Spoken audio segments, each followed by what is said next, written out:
Bonjour à tous, bienvenue sur la chaîne All Musculation, c'est Paul. Comme vous le savez, je suis diététicien nutritionniste et aujourd'hui on se retrouve pour une nouvelle vidéo sur On en parle. On parle de quoi? On parle des compléments alimentaires vendus sur le net contenant des substances interdites.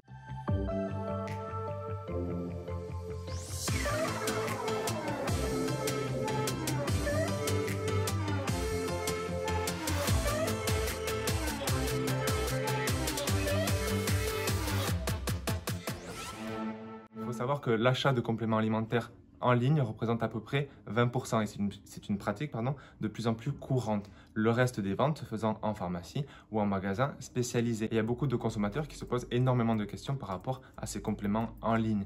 Est-ce que c'est la bonne qualité? Est-ce qu'on peut leur faire confiance? Et le gros problème, c'est que les industriels, les revendeurs de produits, ils nous mentent, ils ne nous disent pas toute la vérité. Et c'est justement ce que va nous montrer cette étude. Cette étude nous parle des gélules amaigrissantes vendues sur plusieurs sites de e-commerce tels que Wish, AliExpress ou encore eBay. Et elle nous dit que pour 9 produits achetés, il y en avait 2 auxquels il manquait des informations. Donc, une fois de plus, les industriels nous cachent des informations. Et les 2 éléments auxquels on nous ment, c'est la synéphrine et la yoambine. Et le gros problème, c'est qu'on ne nous ment pas sur des protéines en poudre où les risques sont minimes. Là, on nous ment sur 2 ingrédients où les recherches sont encore insuffisantes et il y a des risques vraiment d'un surdosage et potentiellement des effets négatifs sur la santé. Donc, gros danger. Du coup, on se retrouve avec des produits contenant des ingrédients illégaux et qui peuvent mettre en danger la personne.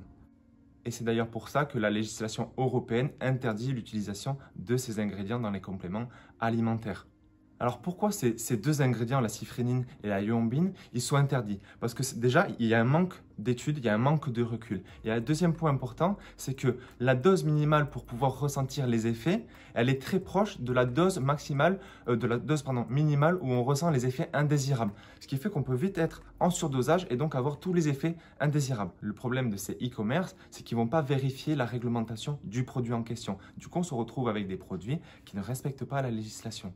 Alors, il ne faut pas remettre toute la faute sur ces sites en question. Ils essayent de faire des améliorations pour avoir une réglementation plus stricte. Favoriser les produits français. On a la chance en Europe et en France d'avoir une réglementation assez stricte qui nous permet d'avoir des produits de qualité. Donc, faites l'effort de vous renseigner sur la qualité du produit et sur la qualité de la marque. Et dernier point, méfiez-vous des offres trop alléchantes avec un très bon rapport qualité-prix. Généralement, il y a quelque chose qui se cache derrière et ce n'est pas bon signe. Merci à vous d'avoir regardé la vidéo. Si c'est un sujet qui vous a plu, laissez-le moi en commentaire et on se retrouve bientôt pour de nouvelles vidéos études. Ciao!